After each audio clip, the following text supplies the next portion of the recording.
புதுவையில் வேலைவாய்ப்பு வழங்கப்படாமல் பாதிக்கப்பட்ட அரசு ஊழியர்களின் வாரிசுதாரர்கள் எல்ஜேகே தலைவர் ஜோஸ் சார்லஸ் மார்ட்டினை சந்தித்து தங்களது பிரச்சினைகளை முன்வைத்துள்ளனர்.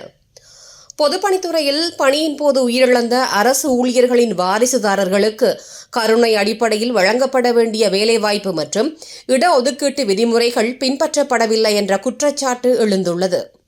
மத்திய அரசின் வழிகாட்டுதல் படி அரசு பணிகளில் குரூப் சி மற்றும் டி பிரிவுகளில் ஆண்டுதோறும் 5% நேரடி நியமனம் செய்யப்பட வேண்டும். ஆனால் கடந்த 25 ஆண்டுகளாக இந்த விதிமுறை பொதுப்பணித்துறையில் அமல்படுத்தப்படவில்லை என்றும் இதனால் 450க்கும் மேற்பட்ட குடும்பங்கள் பாதிக்கப்பட்டுள்ளதாகவும் கூறப்படுகிறது. இதனைத் தொடர்ந்து புதுவை வாரிசுதாரர்கள் நலச்சங்கத்தை சேர்ந்தவர்கள் லட்சிய ஜனநாயக கட்சி தலைவர் ஜோஸ் சார்லஸ் மார்ட்டினை நேரில் சந்தித்து தங்களது கோரிக்கைகளை முன்வைத்துள்ளனர்.